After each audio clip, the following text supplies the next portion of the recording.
தேவ ஜனங்களோடு கூட சேர்ந்து தேவனை ஆராதிக்கும்படியாக கர்த்தர் எனக்கு தந்ததான நல்ல வாய்ப்புக்காக தேவனை நன்றி செலுத்துகிறேன். தேவன் நல்லவர், அவருடைய தயவு நம்மை மிகவும் பெரியதாக இருக்கிறார்.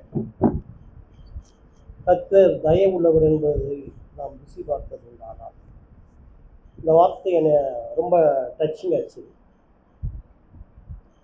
ஆக்சுவலி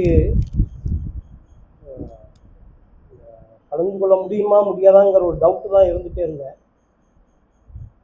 விதமாக வந்த காரியம் சீக்கிரமாக முடிஞ்சிச்சு, சீக்கிரமாக வந்தேன். ஒருவேளை அப்படி வந்தாலும் என்ன ஏதாவது வார்த்தைகளை தேவை ஜனங்களுக்கு எனக்கும் மற்றவங்களுக்கும் பிரயோஜனமாக இருக்கும்படியாக பகிர்ந்து கொள்ள வேண்டும் என்று விரும்புகிற போது 6ஆம் தேதி என் கண்ணு ஆப்ரேஷன் நடந்துச்சு. 8ஆம் தேதி பக்கத்தில் தேவனாய் கர்த்தர் சில காரியங்களை எனக்கு வந்து வெளிப்படுத்தி தந்தார். விளைப்பாறுதலை குறித்து. அந்த விளைப்பாறுதல் என்பது அந்த சொல் அது வந்து ஒரு பகுதி அப்படியே என்னன்னா ஒரு ஃப்ளாஷ் மாதிரி. அது நான் கனவாகவும் கிடையாது, அது சொப்பனமும் கிடையாது, தரிசனமும் கிடையாது. அது ஆவியினால் உணர்த்தப்பட்டதான ஒரு பகுதி. அந்த கொடுத்ததான அந்த பகுதி என்றால் அது சொல்ல வேணுமானா இந்த வருஷம் ஃபுல்லாகவே போகும். அந்த அளவு பெரிய ஒரு டீப்பான ஒரு பகுதியாக இருந்தது. அதில் சில காரியங்கள் ஷேர் பண்ணணும்னு தான் நான் நினச்சிருந்தேன், இது பண்ணியிருந்தேன். நான் இங்கே வந்த பிறகு தயை குறித்து தான் அந்த காரியத்தை கேட்ட உடனே தயை ருசி பார்த்ததுனால அந்த வந்த உடனே அதை குறித்து சில காரியங்களை விடணும்ட்டு ஆவியான ஒரு விரும்பினபடியினால நான் அதே பகுதியை தொடர விரும்புகிறேன். நீதிமொழிகள் 19ஆம் அதிகாரம். நீதிமொழிகள் 19ஆம் அதிகாரம் 22ஆம் வசனம். நன்மை செய்ய மனுஷன் கொண்டிருக்கும் ஆசையே தயை, பொய்யனை பார்க்கிலும் தரித்திரன் வாசி. என்ன சொல்லுகிறார்? நன்மை செய்ய மனுஷன் கொண்டிருக்கும் ஆசையே தயை. அப்ப தயைனா என்ன? நன்மை செய்ய மனிதன் கொண்டிருக்கும் ஆசை. நான் ஒரு நன்மை செய்கிறேன், ஒருவருக்கு ஒரு காரியங்களை செய்யணும், இல்லாட்டா என் குடும்பத்துல எனக்கு ரொம்ப நெருங்கின ஒரு உறவினர் இருக்கிறாரு, அந்த குடும்பம் கஷ்டப்பட்டு இருக்கு, அவங்களுக்கு ஏதாவது நன்மை செய்யணும்ட்டு விரும்புகிறேன். ஆசை என்னன்னா நிறைய செய்யணும் ஆசை. ஆனா அந்த அளவு என்ன இல்லை. உதாரணமா நம்ம வந்து யாருக்காவது செய்யணும்னு விரும்புகிறோம், எனக்கு ஆசை இருக்குப்பா ஆனா முடியும். ஆனா இங்க தயனா என்னன்னா அந்த ஆசை இருக்கு பார்த்தீங்களா, கொடுத்தது இல்லை, அந்த ஆசை இருக்கு பார்த்தீங்களா, அதை கொண்டு வர. நன்மை செய்ய மனுஷன் கொண்டு இருக்கும் ஆசையே, அவன் செய்கிறான் அந்த செயல் மாத்திரம் கிடையாது, அந்த ஆசை எந்த அளவுக்கு செய்யணும்னு ஆசை வச்சிருக்கான்ல, அதான் அந்த ஆசையோடு கூட இருக்கும்போது அதுல இருந்து செய்யும் போது இப்ப செய்யறான் அந்த செயலுக்கு பார்க்கும்போது நான் நிறைய செய்யணும்னு ஆசைப்பட்டேன், ஆனா இப்ப செஞ்சது கொஞ்சம் தான் செஞ்சிருக்கேன், ஆனா இன்னொன்னு நிறைய செய்ய வேண்டிய. இதே இடத்துல தேவனை வச்சு பார்த்தோம்னா நன்மை செய்ய தேவன் கொண்டிருக்கும் ஆசையே தேவதயை. நன்மை செய்ய மனுஷன் கொண்டிருக்கும் ஆசை தயை, நன்மை செய்ய தேவன் கொண்டிருக்கும் ஆசையே தேவதயை. நம் நிறுவனத்தில் தேவனுடைய தயவை ருசி பார்த்தது உண்டான பாவத்துல இருந்து சாபத்துல இருந்து மீட்டெடுக்கும்படியாக நாம எவ்வளவு பிரயாசப்பட்டு எவ்வளவாக நம்ம கஷ்டப்பட்டு ஒரு பரிசுத்தமான வாழ்க்கை வாழணும்னு நினைச்சு முடியல. கிருபையாக தேவன் நம்மேல் வைத்ததான அந்த தயவினால, அந்த அன்பினால, பிதாவாகிய தேவன் நம்மேல் வைத்ததான அன்பு என்ன தெரியுமா? நம்முடைய ஒரே பேரான குமாரனை நமக்காக அனுப்பி தந்தார். மனுக்குலமானது கெட்டு போயிடுச்சு. இந்த கெட்டுப்போனான மனுக்குலத்துக்கு திரும்ப ஒரு வாழ்வு கொடுக்க வேணும். அதுக்கு என்ன செய்ய? முதலாவது பிதாவாகிய தேவன் ஆசைப்பட்டார். அந்த ஆசையின் விளைவாக, அந்த பூரண ஆசையின் விளைவாக வெளிப்பட்டதான தயவு இருக்கு, அதே குமாரனாக வெளிப்பட்டார். அந்த குமாரன் மூலமாக எல்லா நன்மைகளையும் நமக்கு கிடைக்க முடியாத நன்மையான எந்த ஈவும், பூரணமான எந்த வரமும் பரத்திலிருந்து உண்டாகி ஜோதிகளின் பிதாவின் இடத்திலிருந்து இறங்கி வருகிறது. அவரிடத்தில் யாதொரு மாறுதலும் யாதொரு வேற்றுமையும் நிகழும். சரி, இப்போ நாம இந்த பகுதிக்கு நாம் திரும்பி போவோம். நன்மை செய்யும்படியாக கொண்டிருக்கும் ஆசையை நமக்கு எல்லாத்துக்கும் தெரிஞ்சது போல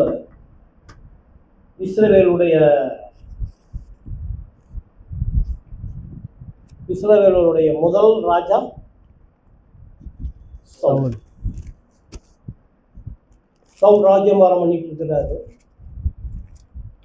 ஆனா தேவன் அவர் மேல என்னவா இல்லை, பிரியம் இல்லை. அதனால என்ன செஞ்சிட்டாரு? சவுலை தள்ளிவிட்டார்.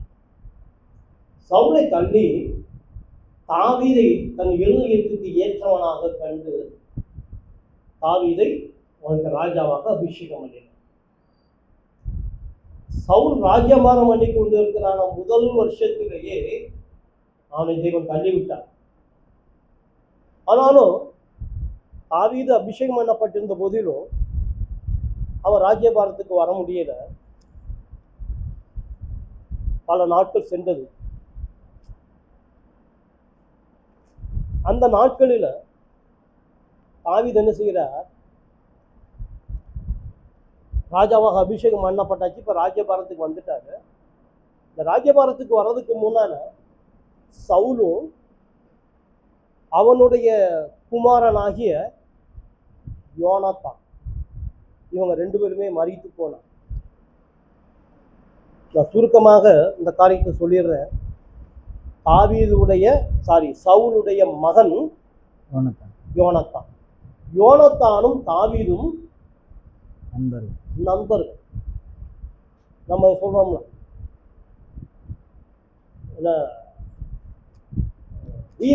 உயிர் சிநேகிதர்னு சொல்றோம். அதே மாதிரி இவங்களுடைய சிநேகம் ஸ்திரீகளுடைய சிநேகத்தை பார்க்கிலும் பெரிதாக இருந்தது. அதனால ரெண்டு பேரும் உடன்படிக்கை பண்ணிக்கொண்டார். சவுலுடைய குமாரனாகிய யோனாத்தானுக்கு நன்றாக தெரியும் தான் ராஜாவாக முடியாது. அப்பாவுக்கு பின்பு சவுலுக்கு பின்பு தான் ராஜாவாக முடியாது. கண்டிப்பாக தேவன் தாவீதை தான் ராஜாவாக அபிஷேகம் பண்ணியிருக்கார். அவன் தான் வருவான், நல்லாவே தெரியும். அப்படி ராஜாவாக வரும்பொழுது என்னையும் என் குடும்பத்தாரையும் நீ என்ன செய்யணும்? காத்துக்கொண்டு ஒரு உடன்படிக்கை, கவர்னன்ட், ஒரு உடன்படிக்கை பண்ணி கொண்டார். அந்த உடன்படிக்கையின் பேரில சவுலும் இறந்து விட்டான், யோனாத்தானும் இறந்து விட்டாங்க. அதுக்கு பிறகு என் ராஜ்யபாரத்துக்கு வந்தாச்சு. ராஜ்யபாரம் வந்து அதுக்கு ராஜ்யம்லாம் நாட்கள் ஓடிக்கொண்டே இருக்கிறது. கொஞ்ச நாட்கள் ஆன பின்பு தாவீது தன்னோடு கூட இறந்தவனை கேட்கிறார், நான் யோனாத்தானின் நிமித்தம் தயவு பாராட்டும்படியாக அவன் வீட்டிலே யார் இருக்கிறார்? அந்த குடும்பத்திலே யார் இருக்கிறார்? எதற்கு? தயவு பாராட்டும்படியாக. தயவுனா என்ன சொன்னோம்? என்ன பார்த்தோம்? நன்மை செய்யும் ஆசை. அந்த ஆசையை யோனாத்தானின் குடும்பத்திற்கு நன்மை செய்யும்படியாக நான் வைத்திருக்கிற ஆசையை அதை காண்பிக்கும்படியாக, அதை வெளிப்படுத்தும்படியாக, அதை டிஸ்பிளே பண்ணும்படியாக யார் இருக்கிறாங்க? யோனாத்தான் குடும்பத்தில் யார் இருக்கிறாங்க? 2 சாமுவேல் 9ஆம் அதிகாரம் 2 சாமுவேல் 9ஆம் அதிகாரம் 1ஆம் வசனத்திலிருந்து வாசிக்கும் பொழுது, யோனாத்தான் நிமித்தம் என்னால் தயவு பெறத்தக்கவன் எவனாவது சவுலின் வீட்டாரில் இன்னும் இருக்கிறவன் உண்டா என்று தாவீது கேட்டான். அப்பொழுது சவுலின் வீட்டு வேலைக்காரனாகிய சீபா என்னும் பேருள்ளவனை தாவனிடத்தில் அழைத்து வந்தார்கள். ராஜா அவனை பார்த்து, நீதானா சீபா என்று கேட்டான். அவன் அடியேன் தான் என்றான். அப்பொழுது ராஜா, தேவ நிமித்தம் நான் சவுலின் குடும்பத்தாருக்கு தயை செய்யும்படி அவன் வீட்டாரில் யாதொருவன் இன்னும் மீதியாய் இருக்கிறானா என்று கேட்டதற்கு சீபா ராஜாவை பார்த்து, இன்னும் யோனத்தானுக்கு 2 கால்களும் உடமான ஒரு குமாரன் இருக்கிறான் என்றான். அவன் எங்கே என்று ராஜா கேட்டதற்கு சீபா ராஜாவை பார்த்து, இதோ அவன் லோதேபாரிலே அம்மியேலின் குமாரனாகிய மாகீரின் வீட்டில் இருக்கிறான் என்றான். அப்பொழுது தாவீது ராஜா அவனை லோதேபாரில் இருக்கிற அம்மியேலின் குமாரனாகிய மாகீரின் வீட்டிலிருந்து அழைப்பித்தான். சவுலின் குமாரனாகிய யோனத்தானின் மகன் மேவிபோசேத் தாவீதினிடத்தில் வந்தபோது முகங்குப்புற விழுந்து வணங்கினான். அப்பொழுது தாவீது, மேவிபோசேத்தே என்றான். அவன், இதோ அடியேன் என்றான். இருக்கட்டும், பின்பு தொடர்ந்து வாசிப்போம். இப்ப இங்க தாவீது கேட்கிறார், யோனத்தான் நிமித்தமாக நான் நன்மை செய்யும்படியாக அவன் வீட்டில் யாராவது இருக்கிறாங்களா அப்படின்னு கேட்கிறான். கேட்ட உடனே அவனுக்கு பதில் சொல்றாங்க, யோனத்தானின் குமாரன் இருக்கிறான். அவன் நிலவரம் எப்படி இருக்குது? 2 கால்களும் விளங்காதவன், முடவனானவன் அவன் இருக்கிறான். உடனே கூட்டிட்டான். சவுலுடைய வீட்டுல யாருமே கிடையாது, எல்லாரும் மறிச்சிட்டாங்க. யுத்த காலத்துல இவன் தப்பி ஓடி போகும்போது தான் இவன் முடமன் ஆனான். இவன் ஒருத்தன் பாக்கி இருக்கிறான். இவனையும் இப்பொழுது ராஜா கூப்பிடுறாருன்னு சொன்ன உடனே அவன் இருதயம் எப்படி இருந்திருக்கும்? நம்மளையும் காலி பண்ண போறாங்க. அப்போ சவுலினுடைய வீட்டார் யாருமே கிடையாது, ஒருவன் மீதி இருந்தான என்னையும் கண்டுபிடித்து விட்டார்கள், இனி என் வாழ்க்கை அவ்வளவுதான். அந்த நிலவரத்துல பயந்து வாரான். அவன் வேற எண்ணத்தோடு வாரான், ஆனால் அவனுக்கோ தயவு பாராட்டப்படுகிறது. ராஜா வந்த உடனே இப்ப ராஜா கேட்கிற, ராஜா அவனை கூப்பிடுறாரு. எப்படி கூப்பிட்டாரு? பேர் சொல்லை அழைத்தார். 2 காலும் உடவனானவன் ராஜாவுக்கு விருப்பமா இருக்குமா? ஒரு ஊனமுற்றவன், பார்க்க ரூபம் இல்லாதவன், இவனை ராஜா சமூகத்தில் வைக்க முடியுமா? தாவீது வைத்தான். ஏனென்றால் யோனத்தானை உடன்படிக்கை பண்ணியிருக்கார். அந்த உடன்படிக்கையின் காரணமாக நன்மை செய்யும்படியாக ஆசை தூண்டிக்கொண்டே இருக்கிறார். வெளி தோற்றத்தை பார்க்கவில்லை. இவன் என் சிநேகிதனுடைய குமாரன். உடன்படிக்கை என்ன பேசுகிறது? சிநேகிதனுடைய குமாரனை தன்னுடைய குமாரனாக பார்க்கிறான். நீ வெளித்தோற்றத்தில் எப்படி இருந்து கொள், அதை பத்தி எனக்கு கவலை இல்லை. ஆனால் நீ என் சிநேகிதனுடைய குமாரனாக இருக்கிறாய். ஆகையால கீழே வாசிக்கிறோம், நீ நித்தம் என் சமூகத்திலே போஜனம் பண்ணுவாய். ராஜாவின் போஜனம் அவனுக்கு கொடுக்கப்படுகிறது. தயை ருசி பார்த்ததுண்டான். பார்த்தா வந்த உடனே முகங்குப்புற விழுகிறான், நான் ஏமாற்றேன். நம்முடைய தேவன் தாவீதை பார்க்கும் மேலான தேவனாக இருக்கிறார். தாவீதை உண்டு பண்ணினார். தாவீதுக்கே இப்படிப்பட்ட இருதயம் இருக்கும் என்றால் தாவீதை உண்டாக்கின தேவனுடைய இருதயம் எப்படிப்பட்டதாக இருக்கும்? தாவீதுடைய தயவை இவ்வளவாக இருக்கும் என்றால் தாவீதை உண்டாக்கின தேவனுடைய தயவு எவ்வளவாக இருக்கும்? அதனால்தான் தேவன் சொல்றார், நீ யாராக இருந்தாலும் சரி, எப்படிப்பட்ட நிலைமையில இருந்தாலும் சரி, என்னிடத்தில் வாரு. தன்னிடத்தில் ஜனத்தை அழைக்கிறார். எதற்காக? தன்னுடைய நன்மையை அவளுக்கு அழிக்கும் அடையாது. கீழே வாசிக்கிறோம், கீழே பார்ப்போம். தாவீது அவனை பார்த்து, நீ பயப்படாதே, உன் தகப்பனாகிய யோனத்தான் நிமித்தம் நான் நிச்சயமாய் உனக்கு தயை செய்து உன் தகப்பனாகிய சவுலின் நிலங்களை எல்லாம் உனக்கு திரும்ப கொடுப்பே. நீ என் பந்தியில் நித்தம் அப்பம் புசிப்பாய் என்றான். அப்பொழுது அவன் வணங்கி, செத்த நாயை போலிருக்கிற என்னை நீர் நோக்கி பார்க்கிறதற்கு உமது அடியான் எம்மாத்திரம் என்றான். ராஜா சவுலின் வேலைக்காரனாகிய சீபாவை அழைப்பித்து அவனை நோக்கி, சவுலுக்கும் அவன் வீட்டார் எல்லாருக்கும் இருந்த யாவையும் உன் எஜமானுடைய குமாரனுக்கு கொடுத்தேன். இப்போ இந்த இடத்துல நம்ம என்ன பார்க்கிறோம்? ஃபர்ஸ்ட் வேர்டு, நீ பயப்படாதே, உன் தகப்பனாகிய யோனத்தான் நிமித்தம் நான் நிச்சயமாய் உனக்கு தயவு செய்து உன் தகப்பனாகிய சவுல் நிலங்களை எல்லாம் உனக்கு திரும்ப கொடுப்பேன். தயை என்ன செய்கிறது? முதலாவது சொல்ற வார்த்தை என்ன? பயப்படாதே. ஏனென்றால் நீ ஒரு உடன்படிக்கைக்குள்ளாக வந்திருக்கிறார். எனக்கும் உன் தகப்பனுக்கும் ஒரு உடன்படிக்கை இருக்கிறது. அந்த தயவை நான் வெளிப்படுத்தித்தான் ஆக வேண்டும். காரணம் என்ன வேண்டாம்? உடன்படிக்கை. அந்த உடன்படிக்கை இப்ப என்ன பண்ணுகிறது? யோனத்தான், முடமான யோனத்தானுக்கு தயவு பாராட்டப்படுகிறது. பயப்படாது, இனி நீ பயப்பட வேண்டாம். ஏனென்றால் உனக்காக உடன்படிக்கை ஒன்று காத்து இருக்கிறது. பயப்படாதுன்னு சொல்லிட்டு கீழே சொல்றார், நான் நிச்சயம் உனக்கு தயவு செய்வேன். நம்முடைய தேவனாய கர்த்தர் நிச்சயமாக நமக்கு தயவு செய்கிற தேவனா இருக்கிறார், நன்மை செய்கிற தேவனாக இருக்கிறார். பயப்பட வேண்டாம். உங்களை குறித்து பயப்பட வேண்டாம், எதிர்காலத்தை குறித்து பயப்பட வேண்டாம், பிள்ளைகளை குறித்து பயப்பட வேண்டாம், வியாதியை குறித்து பயப்பட வேண்டாம், மனுஷருடைய நிந்தையை குறித்து பயப்பட வேண்டாம், அவமானங்களை குறித்து பயப்பட வேண்டாம், எதை குறித்தும் பயப்பட வேண்டாம். காரணம் என்னவென்றால் நமக்காக தயவு செய்கிற ஒருவர் நமக்காக காத்து கொண்டு இருக்கிறார். அவருடைய சிங்காசனத்துக்கு முன்பாக நாம் அழைக்கப்பட்டு இருக்கிறோம். எல்லா சூழ்நிலையிலும் தயவு பாராட்டும்படி அவரால் முடியும். ஆகையால் அவர் சொல்றார், நீ பயப்படாதே, நான் உன்னோடு கூட இருக்கிறேன். உடன்படிக்கையின் இரத்தம் நமக்காக பேசிக்கொண்டே இருக்கிறது. அவர் அது அடுத்தப்பல என்ன சொல்கிறார்? பயப்படாதே, நான் நிச்சயமா உனக்கு உன் தகப்பனாகிய சவுலின் நிலங்களை எல்லாம் உனக்கு திரும்ப கொடுப்பேன். மேபி போசத்துடைய தகப்பன் யாரு? யோனத்தான். ஆனா இங்க என்ன சொல்றாரு? சவுலின். உன் தகப்பனாய சவுலின் நிலங்கள். அப்ப என்னன்னா, உங்க அப்பா இருக்கானே அவன் சொத்து மாத்திரம் கிடையாது, உன் தாத்தா சொத்து. இன்னைக்கு நீ முடவனாய் இருக்கிற, ஒன்றுமில்லாது இருக்கிறான் நினைச்சு கொண்டு இருக்கிறாய். இல்ல இல்ல, இந்த உடன்படிக்கை வித்தியாசமானது. இந்த உடன்படிக்கையினால் உண்டாகிறதான இந்த தயவு மிக மிக மிக மிக வித்தியாசமானது. அதனால உங்க தகப்பன் சொத்து மாத்திரம் கிடையாது, உங்க கூட்டம் சொத்துல இருந்தே நான் உனக்கு தருகிறேன். அதான் தயவு. தேவன் நம்ம தயவு பாராட்டுகிற தேவனாக இருக்கிறார், நன்மை செய்யும்படியாக ஆசை உள்ளவராக இருக்கிறார். தாவீதுக்கு இப்படிப்பட்ட ஒரு இரக்கம் இருக்கும் என்றார். நம்முடைய முற்பிதாவாகிய ஆதாம் இழந்து போனதான எல்லாவற்றையும் மீண்டுமாக திருப்ப தர முடியாத கடைசி ஆதாமாகிய நம்முடைய கர்த்தராக இயேசு கிறிஸ்து தயவுள்ளவராக இந்த உலகத்தில் வந்தார்.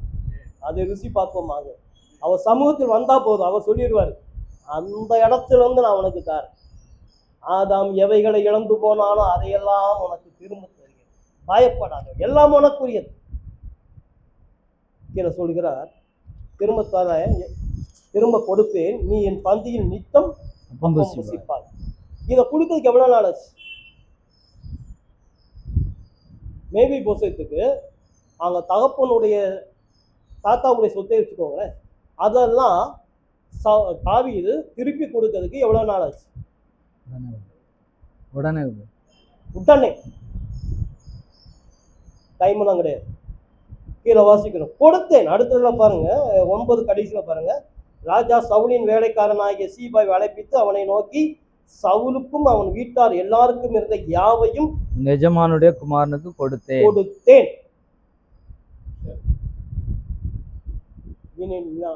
அதுக்கு பரவலாம் கிடையவே கிடையாது. தாவீதுக்கு அப்படிப்பட்டதான தயவு பாராட்ட முடியும் என்றால் என் தேவனாய கர்த்தருடைய இருதயம் எவ்வளவு பெரியதாக இருக்கிறது. அவர் மகா தயவுள்ளவர். அதான் வாசித்தோம், சொன்னாங்க, மகா தயவுள்ளவர். சாதாரண தயவுள்ளதான இந்த தாவீதை இப்படி இருப்பார் என்றால் மகா தயவுள்ளவர் தேவன் என்ன சொல்வார்? வானமும் பூமியும் உனக்குரியது, அதுக்காக நான் உன்னை ராஜாவாக அபிஷேகம் பண்ணி இருக்கிறேன். நீ ஒருவேளை முடவனாய் இருக்கலாம், மற்றவங்க பார்வையிட தள்ளப்பட்டவளா இருக்கலாம், ஆனால் தேவன் சொல்றார், நீ என் பார்வையிட விலையேற பெற்ற. நாமும் நமக்குரிய இங்க இருக்கிற யாவரும் சாதாரணவர்கள் கிடையாது. நம்முடைய தேவன் சொல்றார், நாம் விலையேற பெற்றவர்கள். அவர் விலையேற பெற்றவர் என்று சொல்லி இருக்கும் போது நாம் எவ்விதமாக நம்மை மதிப்பிட்டுக் கொண்டு இருக்கிறோம்? தேவன் நம்மை அவ்வளவு உயர்ந்ததாக வைத்திருக்கும் போது நம்முடைய எண்ணம் எப்படிப்பட்ட நிலையில இருக்கிறது? இதுதான் அவர் சொல்றார், நிருபக்காரன் சொல்றார், அவருடைய தயவை ருசி பார்த்தது உண்டானார். நீங்கள் ஒன்றை பெற்று இருக்கும் போது பெறாதவரை போல இருப்பது என்ன? தேவன் தம்முடைய சகலத்தையும் உங்களுக்காக தந்த குமாரனே தந்தவர், அவரோடு கூட மற்ற எல்லாவற்றையும் அருளாது இருப்பது எப்படி? பிள்ளையானால் சுதந்திரமாமே. அது எப்படிங்க இருக்குன்னா இங்க காமிக்கிறாரு. நான் அதிகாரத்தை எப்படி கொடுப்பேன்னா, இதற்காக நீ பல நாட்கள் பல வருஷங்கள் போராடணும் கிடையாது. என்னைக்கு என்னை உன் தகப்பன் என்று ஏற்றுக்கொண்டாயோ அன்னைக்கே இதை எல்லாவற்றையும் நான் உனக்கு கொடுத்தேன். மேவி போசத்துக்கு உடனே கொடுத்தது போல எல்லாவற்றையும் உனக்கே கொடுத்தேன். விசுவாசிக்க முடியுமா? நான் சாதாரணவன் கிடையாது. அதே போல எனக்கு ஏதோ பிச்சை போடும்படியாக அவர் எனக்கு தரல. இங்க நித்தமும் அவருடைய போஜனத்துல வந்து புசித்து போனது சொல்லல. எல்லாம் உடையவனாக நீ காணப்பட வேணும். நீ பரலோக வாசி, பரலோகத்திற்குரிய எல்லாம் உன்னுடையவைகள். அந்த எண்ணங்கள் நமக்குள்ளாக வர வேண்டும். அதை தான் அவன் விரும்பிக் கொண்டே இருக்கிறார். சொல்லிட்டு சொல்றார், சாப்பாடு விஷயம் எல்லாமே அதே மாதிரி நடந்து கொண்டே இருக்குது. அதனால இப்ப என்ன சொல்றாரு, இவன் டெய்லி இங்க வரதுனால அவன் இடத்த மாத்திர, அங்கிருந்து நான் வர வேண்டாம், எருசலேமிலே தங்க வேண்டும். எருசலேமிலே கொண்டு வைக்கிறார். எருசலேம் மகாராஜாவின் நகரமாக இருக்கிறது. இதுவரை நீங்க புலம்பிக் கொண்டிருக்கலாம், துக்கப்பட்டு கொண்டிருக்கலாம். ஆனால் இப்போ எங்க இருக்கிறீங்க? மகாராஜாவின் நகரத்தில் நாம் இருக்கிறோம். இந்த மகாராஜாவின் நகரத்துக்கு ஒரு பெரிய காம்பவுண்ட் இருக்கிறது. என்ன காம்பவுண்டு? ரட்சிப்பை அதற்கு மதிலாகவும் அரணாக ஏற்படுத்தி இருக்கிறார். அவரை தாண்டி எந்த ஆயுதமும் நம்மை தாக்க முடியாதபடி அவர் நமக்கு அரணாக இருக்கிறார். அதனால் அவர் சொல்றார், உனக்கு விரோதமாக எழும்புகிற எந்த ஆயுதமும் வாய்க்காதே போகும். ஏனென்றால் அந்த அளவு தேவன் நம்ம தயவு பாராட்டுகிற தேவனாக இருக்கிறார். அவர் நம்மை பாதுகாக்கிறார், நம்முடைய தேவையெல்லாம் சந்திக்கிறவராக இருக்கிறார், இழந்து போன எல்லாவற்றையும் திரும்ப தருகிறவராக இருக்கிறார். இந்த நிலைமையில வரும் பொழுது அவனுடைய தோற்றம் இப்ப எப்படியாக இருக்கிறது? முதல்ல ஒரு முடவனாக இருக்கிறான். இப்பொழுது அவனுடைய நிலம் இதெல்லாம் கொடுத்தவன் அவன் யாரா இருக்கிறான்? 11 சீபா ராஜாவை நோக்கி, ராஜாவாகிய என் ஆண்டவன் தமது அடியானுக்கு கட்டளையிட்டபடியெல்லாம் உமது அடியானாகிய நான் செய்வேன் என்றான். ராஜகுமாரரில் ஒருவனைப் போல மேவிபோசேத் என் பந்தியிலே அசனம் பண்ணுவான் என்று ராஜா சொன்னான். யாரை போல? ராஜகுமாரர். இன்னைக்கு நாம எப்படி இருக்கிறோம்? தாவீதே முடமான ஒருவனை ராஜகுமாரனாக பார்க்க முடியுமானால் என் தேவன் நம்ம எப்படி நமாக பார்ப்பார்? அதனாலதான் வெளிப்படுத்தின விசேஷத்துல வாசிக்கிறோம், நம்ம அவருக்கு முன்பாக யாருக்கு முன்பாக? அவருக்கு முன்பாக, பிதாவாய தேவனுக்கு முன்பாக நம்ம ராஜாக்களும் ஆசாரியரும் ஆக்கி வைத்திருக்கிறார். எவ்வளவு பெரிதான ஒரு பாக்கியம், எவ்வளவு பெரிதான ஒரு அந்தஸ்து, எவ்வளவு பெரிதான ஒரு மேன்மை. அதனால நமக்கு ஒரு எண்ணம் உண்டாகட்டும், அவர் என்னை பாராட்டின தயவு பெரியது.